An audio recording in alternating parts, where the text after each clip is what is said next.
У эфіры Белсату кароткае выданне навінаў панядзелку 30 снежня. У студыі для вас працуе Александр Баразенко і вось галоўнае на гэты час. Аэрадромная, Неваршанскі сад і слуцкі гасцінец. Лукашенко сёння адкрыў 3 новыя станцыі менскага метрапалітэну. Перад адкрыццём новых станцыяў трэцяй лініі метро кіраўнік менскага гарвыканкаму Владзімір Кухараў паведаміў, што ў сталіцы ўжо пачалі планаваць 4-ю лінію падземнага транспарту. Чакаецца, што яна будзе кальцавая працягласцю 25 кіламетраў і складацца з 17 станцыяў. Сам жа дыктатар раскрытыкаваў павольную, на ягоную думку, пабудову новых станцыяў, ды анансаваў з'яўленне ў Беларусі наземнага метро, што звяжа сталіцу з гарадамі-спадарожнікамі. Сумная традыцыя зімовых святаў. У МНС апавялі пра першыя выпадкі траўмавання падчас выкарыстання піратэхнічных вырабаў. Толькі за суботу адбыліся 2 здарэнні. У Баранавічах петарда ўзарвалася ў руках 10гадовага дзіцяці. Пасля надання дапамогі медыкамі пацярпелага адпусцілі лекавацца ўдома. А вось 38гадовы жыхар Шклова правядзе святы ў шпіталі. У яго сур'ёзныя траўмы і рваныя раны рук. У МНС нагадваюць правілы абыходжання з піратэхнічнымі вырабамі, галоўныя з якіх набываць толькі сертыфікаваную прадукцыю, карыстацца згодна з інструкцыяй і ні ў якім разе не спрабаваць запускаць паўторна выраб, што не спрацаваў. У студзені пенсіі і сацыяльную дапамогу выплацяць датэрмінова, паведамілі ў Белпошце. Грошы пенсіянеры атрымаюць яшчэ да раства, бо 7 студзеня будуць працаваць толькі дзяжурныя аддзяленні пошты. Таму атрымаць грошы ў аб'ектах паштовай сувязі ўсіх вобласцяў Беларусі і Менску можна будзе ўжо з 4 студзеня. У аддзяленнях пошты ў Гомлі і Горадні пенсіі і дапамогі выплацяць 6 студзеня. У Жыткавіцкім раёне кіроўца БМВ уцёк з месца аварыі, у якой пацярпелі пасажыры маршруткі. Здарэнне адбылося каля поўначы. Па медычную дапамогу звярнуліся 11 пасажыраў маршруткі. 3 у выніку шпіталізавалі, у тым ліку 8гадовае дзіця. Кіроўца БМВ кінуў сваё аўта і ўцёк. Пазней мужчыну з прыкметамі алкагольнага ап'янення затрымалі міліцыянты. 6 гадоў калоніі за жарты пра Чык-Чырыка. У будынку Менскага гарадскога суда агучылі завочны вырак стендап-коміку Славу Камісаранку. Прысуд агучыла гэтак званая суддзя Анастасія Папко. Гумарыста вінавацілі ў паклёпе ды абразе Лукашэнкі і распальванні варожасці. Вся страна вышла на мирные акции протеста, у Чик-Чирика свистанула фляга, все, аграрный Рэмбо бегает, кошмарит страну. Это просто ужас вообще, понимаете? Пасля амаль 10 гадоў працы, 4 з якіх у якасці кіраўніка інфармацыйнай рэдакцыі, Белсат пакінуў наш калега Ігар Кулей.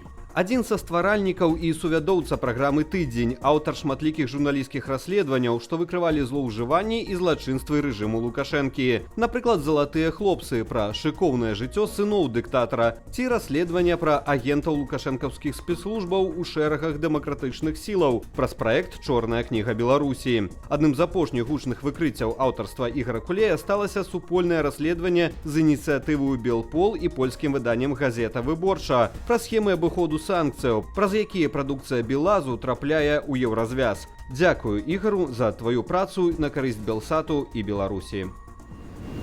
Каб заставацца ў курсе падзеяў, чытайце Белсат у Тэлеграм. У левым верхнім куце экрану вы бачыце QR-код. Наведзіце на яго камеру вашага смартфона ды пераходзьце па спасылцы. Калі для вас гэта бяспечна, падпісвайцеся на наш Тэлеграм-канал. Таксама раю не забывацца на нашу старонку belsat.eu, але зноў-такі, калі для вас гэта бяспечна.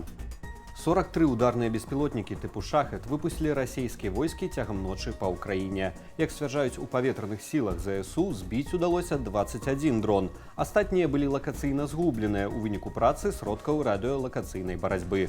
У Харкаўскай і Адэскай вобласцях у выніку падзення збітых беспілотнікаў пашкоджаныя прыватныя дамы. Пра пацярпелых не паведамляюць. Тым часам адыёзны ўкраінскі журналіст Дмітрый Гардон зрабіў рэзанансную заяву, анансаваўшы на сёння, цытата, гістарычную сустрэчу, што мусіць пакласці канец гарачай фазе расійскай агрэсіі супраць Украины. Завтра, 30 декабря 2024 года, если все сложится нормально, а все должно сложиться нормально, должна состояться историческая встреча, которая завершит горячую фазу войны.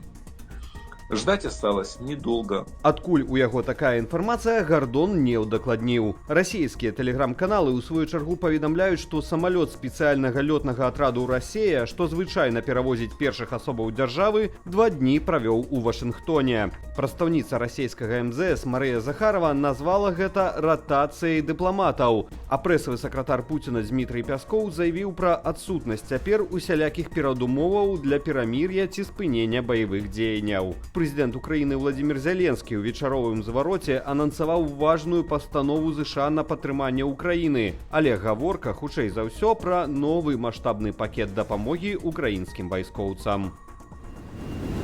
Веку 100 гадоў пайшоў з жыцця 39-ы прэзідэнт Злучаных Штатаў Амерыкі Джиммі Картер. Былы афіцэр ВМС ЗША Картер кіраваў краіною з 1977 да 1981 году. За гэтыя гады прадстаўнік дэмакратычнай партыі абвясціў амністыю амерыканцам, якія адмаўляліся ваяваць у В'етнаме, спрыяў гендернай роўнасці і правам меншасцяў, заключыў з СССР пагадненне аб абмежаванні стратэгічных узбраенняў. Пасля сыходу з пасады Картер заснаваў фонд, які прасоўвае дэмакратычныя і гуманітарныя каштоўнасці. За мірныя ініцыятывы і абарону правоў чалавека у 2002 годзе Джиммі Картер атрымаў Нобелеўскую прэмію міру. І гэта была апошняя інфармацыя ў сённяшнім выданні. Падрабязней пра галоўныя падзеі дня з каментарамі ды аналітыкаю апавядуць мае калегі ў вечаровым інфармацыйным эфіры.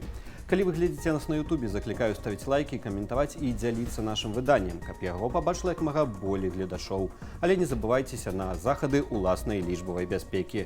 Беражыце сябе і заставайцеся з Белсатам.